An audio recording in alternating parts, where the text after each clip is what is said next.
साथियों नमस्कार। कृषि बाजार भरतपुर से मैं हरपाल सिंह। साथियों चर्चा करेंगे सरसों के बारे में, लेकिन उससे पहले आप सभी से वही अनुरोध कि जो भी साथी हमारे चैनल पर नए हैं वो हमें लाइक, सब्सक्राइब और शेयर भी कर सकते हैं।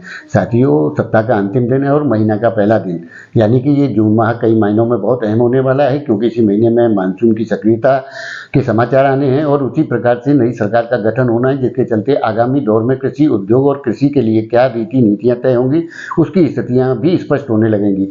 साथियों निश्चित रूप से सरसों के अंदर कल जो शाम को थोड़ी बहुत सुधार यानी कि 50-75 रुपए की गर्मी आई थी, वो एकदम ठंडी पड़ती हुई प्रतीत हो रही है, क्योंकि बाजारों में खामोशी का दौर देखने को मिल रहा है। उसी प्रकार से आज भरतपुर मंडी 42 कंडीशन 5776 रुपये और हिंडौन सिटी 5777 रुपये के भाव कोट किए गए। उसी प्रकार से गोयल कोठा 5950 रुपये, महेश एडिबल 6450 रुपये और बीपी आगरा 6425 रुपये के भाव कोट किए गए।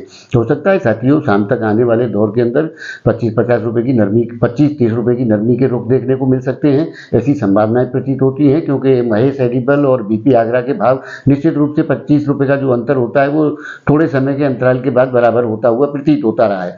साथियों आज की जो स्थिति है, बाजारों में खामोशी का दौर है और इसी प्रकार से इसको ठहराव कह सकते हैं, स्टेबिलिटी भी कहा जा सकता है, यानी कि अब एक ठहराव की स्थिति सरसों के अंदर आ चुकी है। बड़ी तेजी या बड़ी गिरावट की कोई उम्मीद कहीं से भी प्रतीत नहीं होती। बाजार फिलहाल के दौर में इसी स्थिति में घूमते हुए प्रतीत होते हैं। आने वाले दौर के अंदर 25-50 रुपये की तेजी और 25-50 रुपये की गिरावट के दौर देखने को मिल सकते हैं। बड़ी तेजी मंदी की आशा फिलहाल के दौर में करना निश्चित रूप से ठीक नहीं है, क्योंकि आने वाले दौर के अंदर सरकार की नीति और मौसम का क्या मिजाज रहता है उसके आधार पर ही बाजारों का रूपरेखा तय होगी, जिसके चलते आगामी तेजी मंदी के समीकरण तय होंगे।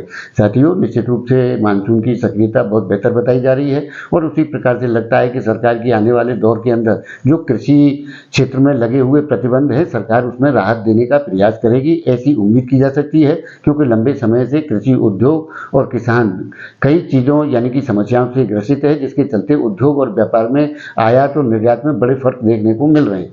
साथियों निश्चित रूप से आगामी दौर अच्छा और सुनहरा प्रतीत होता है। आपकी इसके बारे में क्या राय है हमें कमेंट करके जरूर बताएं। तब तक के लिए कृषि बाजार की ओर से आप सभी का बहुत बहुत आभार।